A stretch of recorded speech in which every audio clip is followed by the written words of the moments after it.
Oi, gente. Hoje a gente vai dar continuidade às nossas aulas de imunologia e o tema da aula de hoje é tolerância imunológica. Lembrando, né, da literatura referência, que são os livros do Abas. Bom, então vamos lá, né? Uma das propriedades mais marcantes do sistema imune normal é a sua capacidade de reagir a uma enorme variedade de micro-organismos, mas não contra cada antígeno próprio do indivíduo. Esta não responsividade aos antígenos próprios, que também são chamados de autoantígenos, é o que a gente costuma chamar de tolerância imunológica.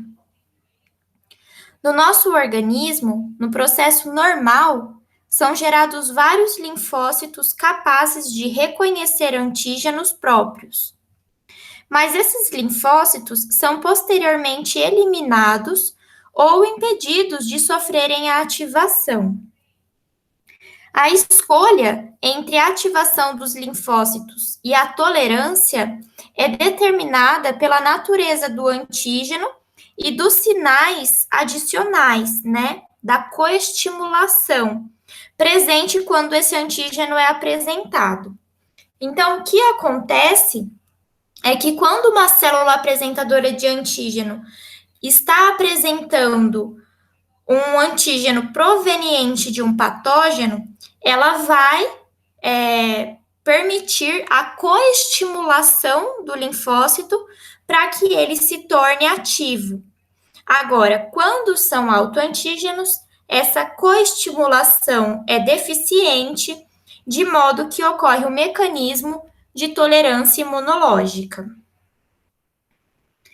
E a tolerância imunológica, né, a diferentes antígenos próprios, ela pode ser induzida quando os linfócitos em desenvolvimento encontram esses antígenos nos órgãos linfóides geradores, né? E a gente vai chamar isso de tolerância central, ou então, quando os linfócitos maduros encontram antígenos próprios nos órgãos linfóides periféricos, que aí a gente chama de tolerância periférica. A tolerância central, que ocorre nos órgãos geradores, ela é falha. E com isso, alguns linfócitos autorreativos podem migrar para os tecidos linfóides periféricos. Mas, como a gente também tem um mecanismo de tolerância nesses tecidos periféricos, essa falha da tolerância central, ela pode ser corrigida. Então, vejam, né, aqui no esquema, que a gente tem um precursor linfóide, e aí, se porventura nos órgãos geradores ele fizer o reconhecimento de um determinado antígeno próprio, esse linfócito autorreativo ele vai sofrer apoptose. No caso de ser um linfócito B, ele pode passar por um processo chamado troca de receptores, de modo que o novo receptor não seja capaz de reconhecer autoantígenos. Ou, se for um linfócito T CD4, esse linfócito pode se transformar em um linfócito regulador.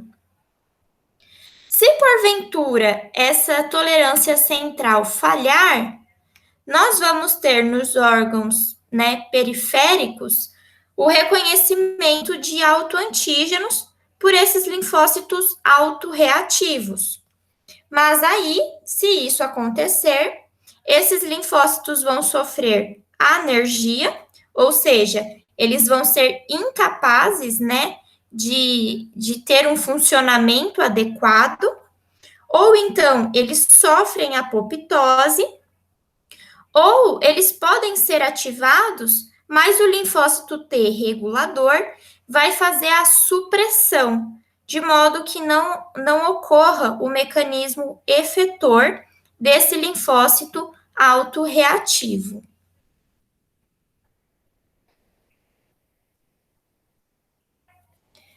Então, agora, conversando um pouquinho mais sobre a tolerância central dos linfócitos T, nos órgãos geradores, os linfócitos passam por dois processos de seleção, a positiva e a negativa. No primeiro caso, são selecionados linfócitos capazes de reagir e de reconhecer as moléculas do MHC. Já na segunda seleção, que é a seleção negativa, vão ser eliminados os linfócitos autorreativos, ou seja, que reconhecem antígenos do próprio organismo. Os antígenos que induzem a seleção negativa incluem proteínas que são abundantes em todo o nosso corpo, como é o caso das proteínas plasmáticas e das proteínas celulares comuns. Na seleção negativa, os principais mecanismos da tolerância central do linfócito T vão ser a morte celular por apoptose, ou então a geração de células T reguladoras, se for um linfócito CD4. Então, se um linfócito T imaturo interage fortemente com o antígeno próprio, apresentado como um peptídeo ligado ao MHC, esse linfócito vai receber uma sinalização que vai estimular a apoptose. E aí essa célula vai morrer antes de poder completar o seu processo de maturação. Ou então, se for um linfócito T CD4 autorreativo, dependendo das características desse linfócito, que a gente ainda vai ver ao longo dessa aula, esse linfócito ele vai ser direcionado para a formação de linfócitos reguladores. Os antígenos que induzem a seleção negativa, como eu já disse, incluem proteínas que são abundantes no nosso corpo, como as proteínas plasmáticas e as proteínas celulares. E, surpreendentemente, muitas proteínas que estão presentes nos nossos tecidos periféricos são expressas em algumas células epiteliais do timo por meio de uma proteína chamada AIRE. Quando os linfócitos reconhecem as proteínas expressas pelo AIRE, eles são direcionados para a apoptose, que vai poder ocorrer pela via extrínseca, ou seja, a partir da coexpressão de receptores Fas e de ligantes Fas, ou então pela via intrínseca mitocondrial. Se esses linfócitos forem do tipo T, CD4 e apresentarem bastante receptor CD25 na sua membrana plasmática, eles vão ser direcionados para se tornarem linfócitos reguladores. E aí, com isso, eles vão passar a expressar o gene FOXP3. E por que, esse receptor CD25? Porque esse receptor, ele capta interleucina 2. E como nós já vimos, a interleucina 2, ela é importante para ativar os linfócitos. Então, vocês vão ver que isso é um dos mecanismos de supressão feito por esses linfócitos reguladores. A gente vai discutir isso ainda nos próximos slides. E as células T reguladoras, elas se desenvolvem principalmente no timo, mas também pode acontecer o desenvolvimento em tecidos linfóides periféricos. E elas vão ser responsáveis por bloquear a ativação de linfócitos autorreativos que, porventura, podem ter escapado desse mecanismo de tolerância central. Então, vejam, né, que a tolerância central ocorre no órgão gerador, e aqui no caso do linfócito T é o timo.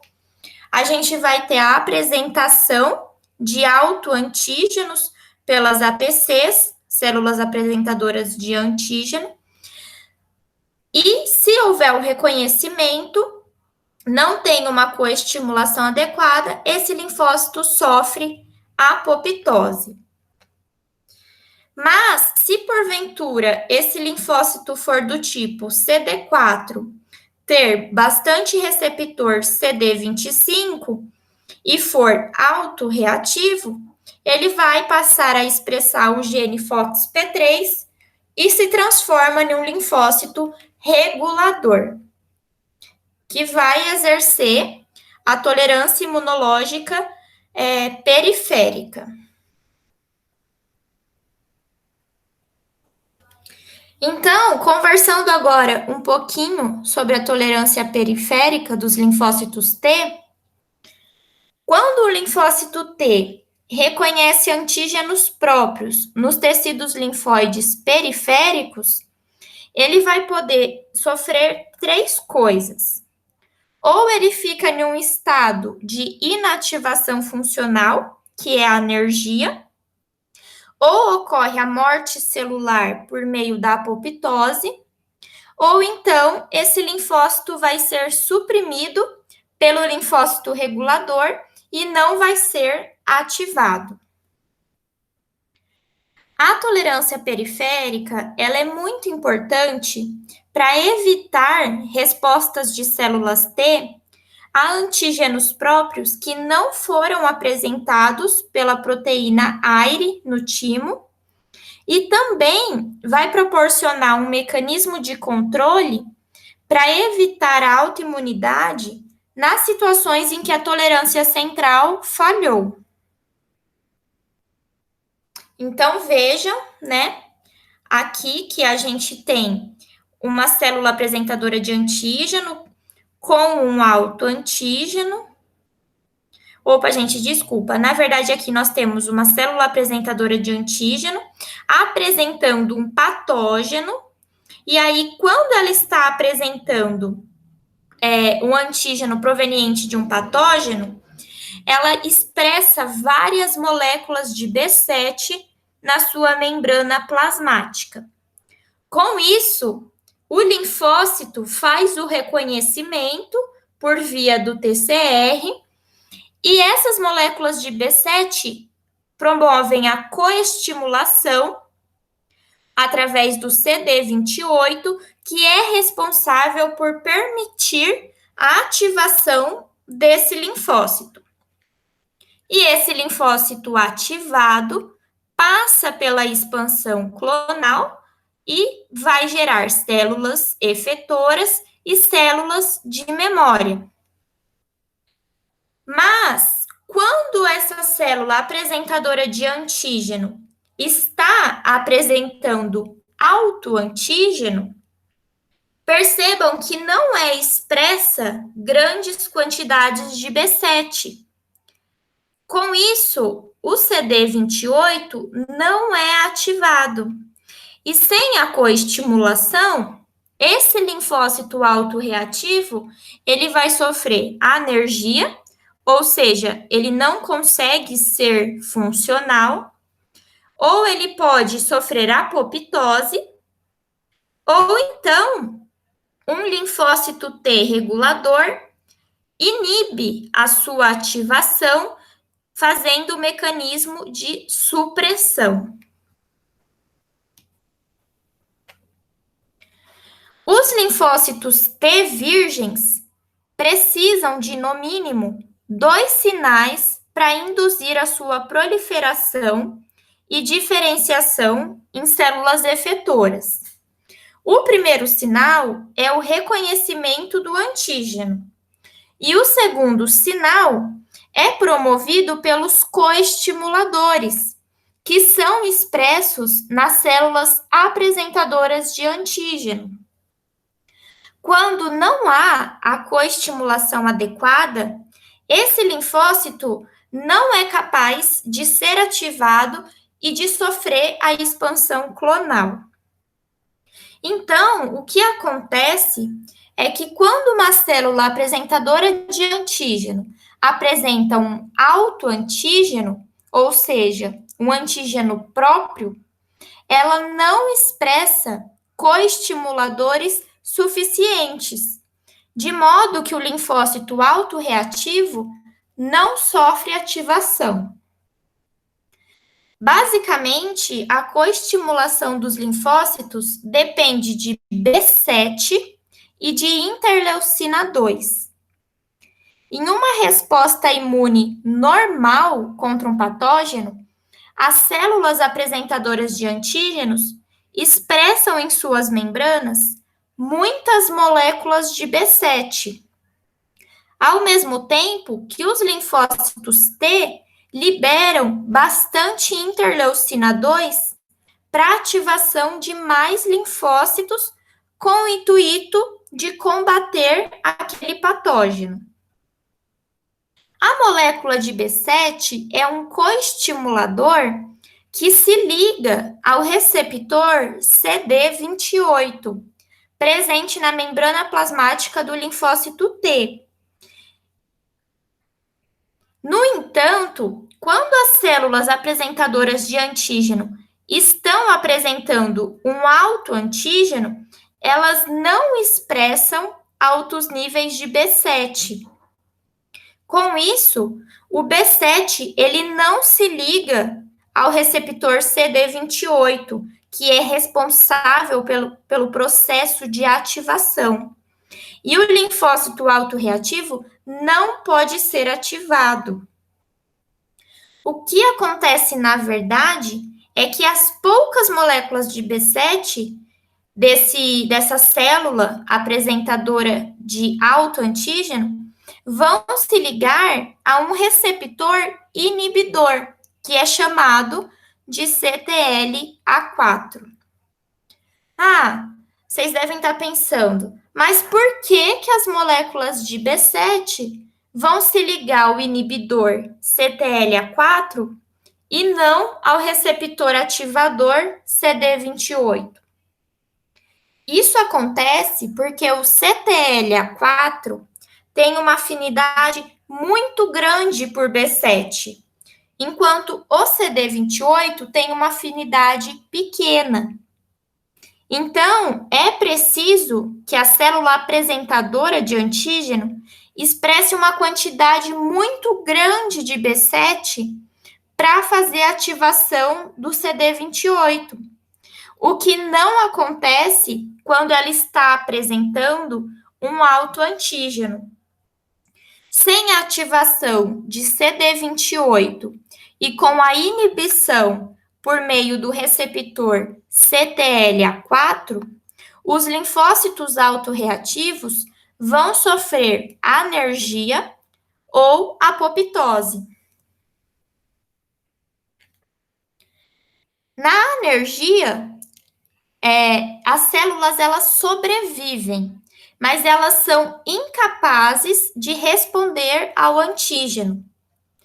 No mecanismo de anergia, os receptores TCR perdem sua habilidade de transmitir os sinais de ativação. As enzimas efetoras, elas não são produzidas de forma efetiva e são marcadas com ubiquitina e direcionadas para proteassomas, aonde vão ser degradadas. Então, dessa forma, o linfócito ele não se torna ativo e não passa pela expansão clonal. Então, vejam aqui que em uma resposta normal, a célula apresentadora de antígeno, apresentando um antígeno proveniente de um patógeno, ela expressa bastante molécula de B7. O B7 liga-se ao CD28 e esse linfócito vai ser, então, ativado passa pela expansão clonal e gera as células efetoras e de memória. Só que, no caso da apresentação de antígenos próprios, não tem muitas moléculas de B7. Com isso, falta coestimulação. E aí, esse linfócito vai sofrer anergia. E percebam que poucas moléculas de B7 vão se ligar preferencialmente ao CTLA4, que é um receptor inibidor.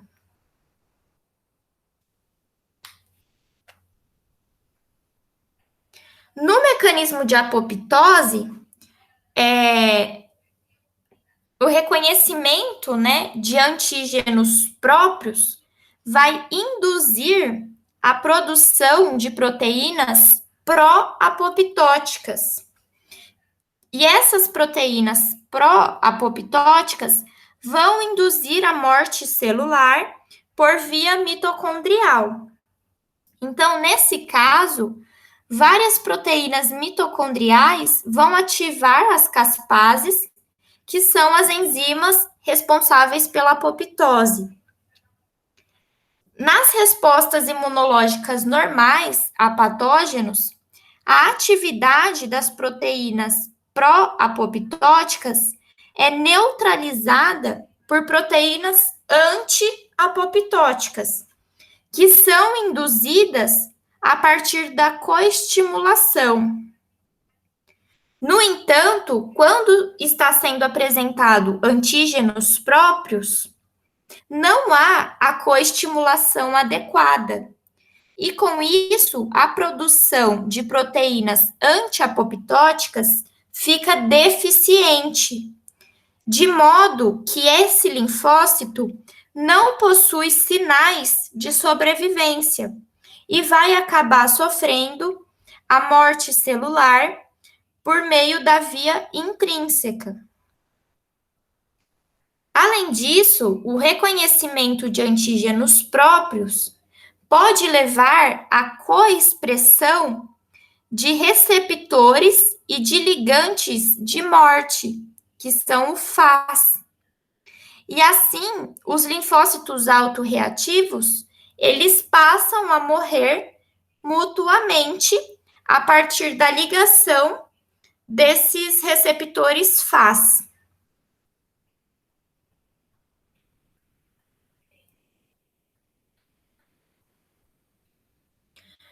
Agora a gente vai conversar um pouquinho sobre a supressão feita pelos linfócitos reguladores.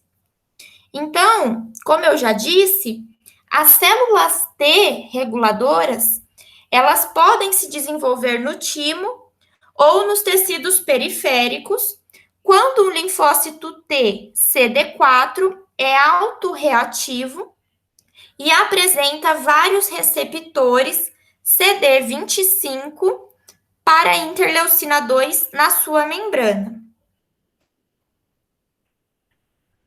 Quando os linfócitos T autorreativos são do tipo CD4 e conseguem capturar grandes quantidades de interleucina 2, eles vão ser destinados, então, para se transformarem em linfócitos reguladores. E com isso, eles passam a expressar o gene FOXP3. E as células T reguladoras, elas podem suprimir as respostas imunes por vários mecanismos. Então, o primeiro deles é a liberação de citocinas que são, de certa forma, anti-inflamatórias, como é o caso da interleucina 10 e do TGF-beta. E aí, com isso, há um bloqueio na ativação de linfócitos. Além disso, as células reguladoras, elas expressam o CTLA4, que, como discutido anteriormente, tem grande afinidade por moléculas de B7, fazendo com que não sobre B7 suficiente nas células apresentadoras de antígeno para ativar o receptor CD28 de outros linfócitos. E em virtude, né, do alto nível de expressão do receptor CD25, esses linfócitos reguladores, eles captam muita interleucina 2. E como vocês já viram nas outras aulas, a interleucina 2 é muito importante na ativação de linfócitos. Então, sem interleucina 2 disponível, não vai ter ativação dessas células imunes, tá bom? Então, gente, de mecanismo de tolerância de linfócito T, era isso. Agora a gente vai conversar sobre a tolerância dos linfócitos B. Quando os linfócitos B imaturos interagem fortemente com antígenos próprios na medula óssea, as células B, elas podem sofrer apoptose ou então passar por um processo de edição de receptor. Algumas células B imaturas, que reconhecem antígenos próprios na medula óssea, podem retomar a recombinação do gene de cadeia leve do seu receptor e expressar uma nova cadeia leve de imunoglobulina. Porque, como vocês também já viram, os receptores do linfócito B são quimicamente semelhantes à estrutura de imunoglobulinas. Então, eles são formados por uma cadeia, por cadeia pesada e pela cadeia leve. E aí, no caso, se esse receptor reconhece autoantígenos, ele pode passar, né, por um processo de edição de receptor.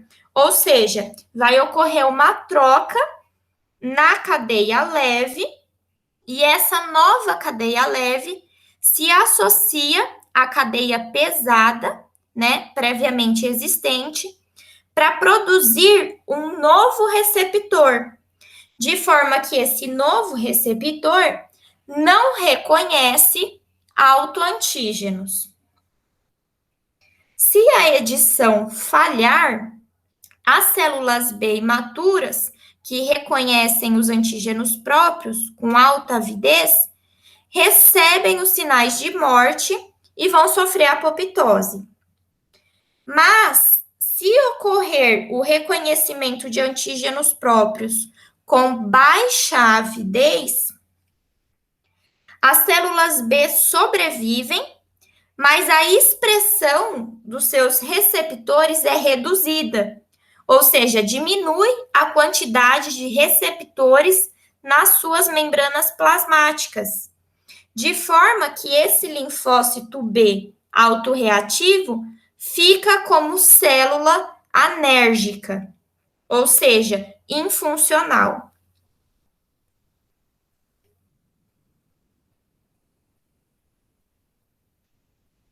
Bom, agora nós vamos entrar na parte de doenças autoimunes para entender, né, o que acontece quando essa tolerância imunológica é quebrada ou quando ela acaba falhando, né? E aí, no caso, a gente vai ter as doenças autoimunes. A autoimunidade é definida como uma resposta imune contra os antígenos próprios. E os principais fatores no desenvolvimento da autoimunidade são a herança de genes suscetíveis e também os estímulos ambientais, como, por exemplo, uma infecção, que a gente vai ver ainda ao longo da aula. Os genes da suscetibilidade podem interferir com vias da tolerância própria, levando à persistência de linfócitos autorreativos.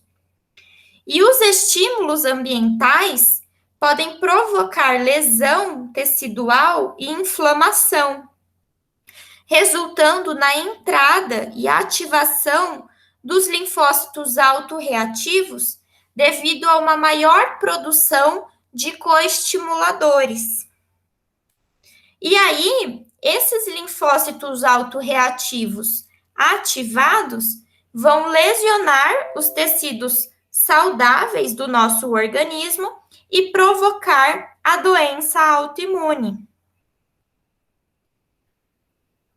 O risco hereditário para a maioria das doenças autoimunes é atribuído aos locos genéticos, principalmente dos genes do MHC. Então, essa associação entre os alelos do MHC e as doenças autoimunes demonstra a importância das células T no desenvolvimento dessas doenças, já que a função principal do MHC é a apresentação de antígenos peptídicos aos linfócitos T.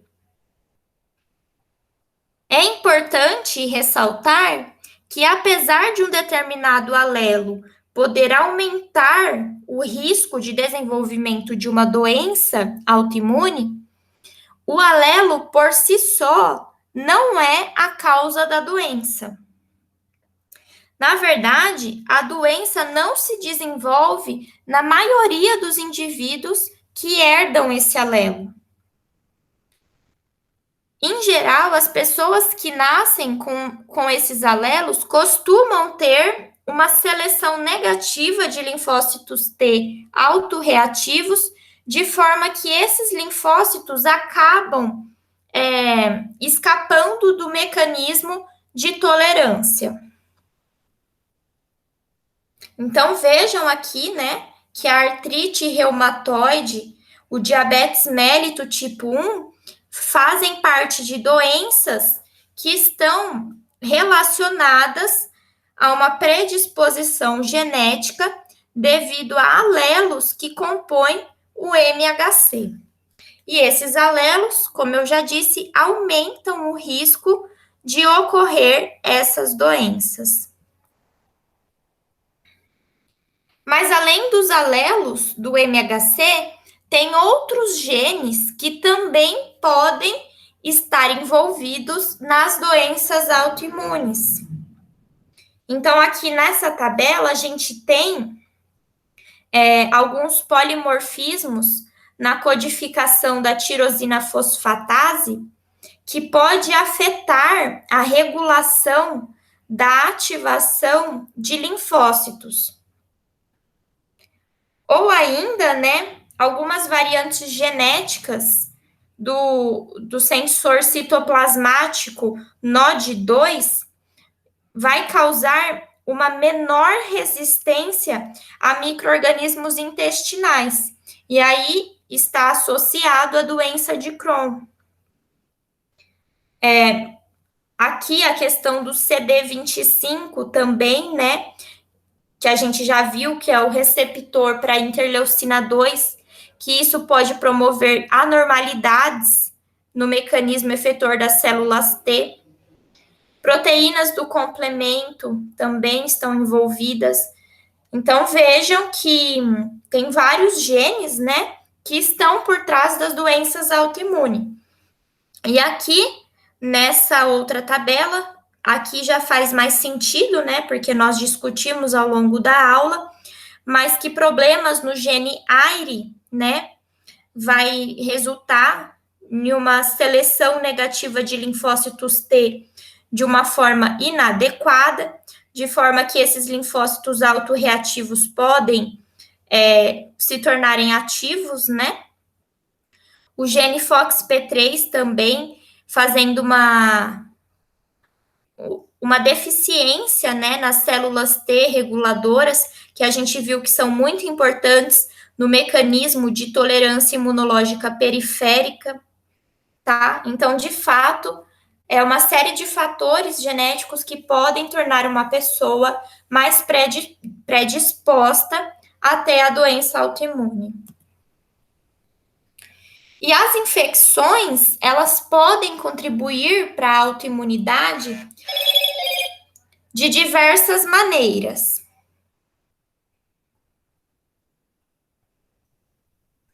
Uma infecção de um tecido pode induzir uma resposta local da imunidade inata, que vai ocasionar o aumento da expressão de coestimuladores e de citocinas, e aí, com isso, pode ser que essa coestimulação seja suficiente para ativar linfócitos autorreativos. Em outras palavras, né, a infecção pode quebrar a tolerância, né, dos linfócitos T e promover a ativação de linfócitos autorreativos.